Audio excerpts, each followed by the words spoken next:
There are over 100 prisons in America that no government runs. Someone else owns them. Someone else profits from every single inmate inside. In 2023, one company made $1.9 billion doing exactly that. They don't call it punishment.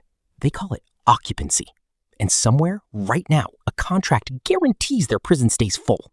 You've probably never thought about who owns a prison. Most people assume it's the state. The state builds it, the state runs it, the state pays for it with your tax dollars. But that's not always true. Private prisons house over 90,000 inmates in the United States today. Two companies control most of that market, CoreCivic and the Geo Group. Together, they're worth billions of dollars, and their business model is one of the strangest in America. Here's how it actually works. A state or federal agency doesn't want to build and run its own prison, so it signs a contract with a private company instead. The company builds the facility or buys an existing one. Then it charges the government a daily rate for every single inmate housed inside.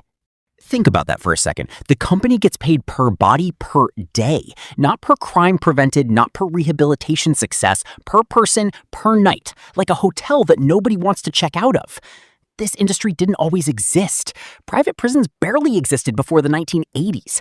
Then incarceration rates in America exploded.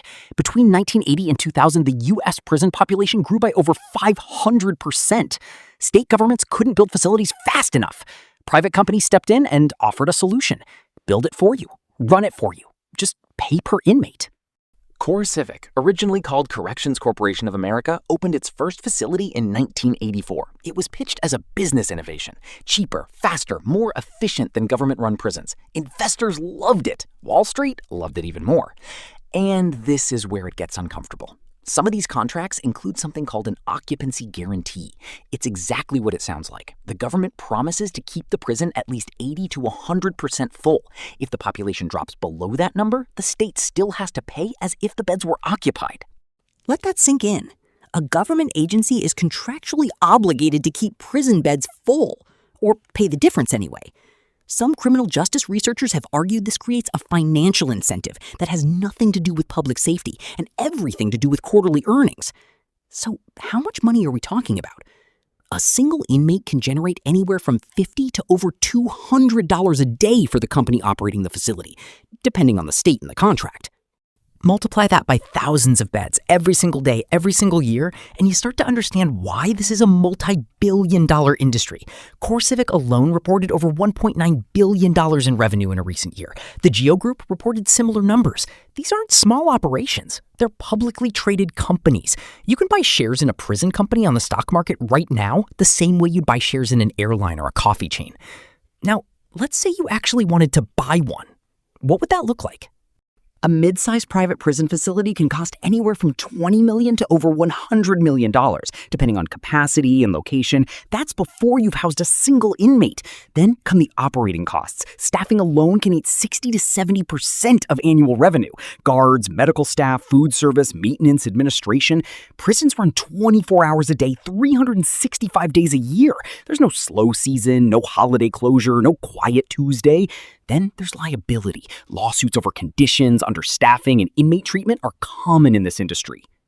A single wrongful death lawsuit can cost tens of millions of dollars. Insurance costs reflect that risk, and they are not cheap. Some facilities pay millions annually just to stay covered. And there's the political risk. Contracts can be canceled with a change in administration. In 2021, an executive order attempted to phase out federal contracts with private prison operators entirely. Company stock prices dropped within hours of the announcement. But here's the twist. Immigration detention contracts kept some of these companies afloat. As federal prison contracts declined, detention facility contracts with immigration enforcement agencies increased. The business model didn't disappear, it shifted. So who actually wants to own a prison? Investors looking for stable, contracted, government-backed cash flow. It sounds almost boring when you put it that way. Steady checks from the government, guaranteed by law. But the source of that cash flow is what makes people uncomfortable. You're not selling a product, you're being paid to hold human beings. There's also the ethical weight that comes with this business. Researchers and watchdog groups have raised repeated concerns that occupancy guarantees may discourage criminal justice reform. If a company's revenue depends on prisons staying full, sentencing reform and reduced incarceration rates become a direct threat to profit margins. Some contracts have even included penalty clauses if a state's prison population drops too low. Is that a coincidence, or is that the business model working exactly as designed? Compare that to almost any other industry. A hospital wants patients to get better and leave. A hotel wants guests to check out satisfied so they come back. A private prison, under some contracts, financially benefits from beds staying full for as long as possible. That single difference changes everything about how you view the business. The truth is, prison ownership sits at a strange intersection of finance and morality that almost no other industry occupies. You are running a business where your product is confinement, your customer is the government, and your revenue model depends on human beings staying inside your walls longer, not shorter. Ask yourself this: if a company's stock price depends on prisons staying full, who benefits when incarceration goes down? By the end of the day, someone made money because a bed was occupied last night, and they'll make money again tomorrow if it stays that way. And that contract will still be sitting there tomorrow, guaranteeing it happens again.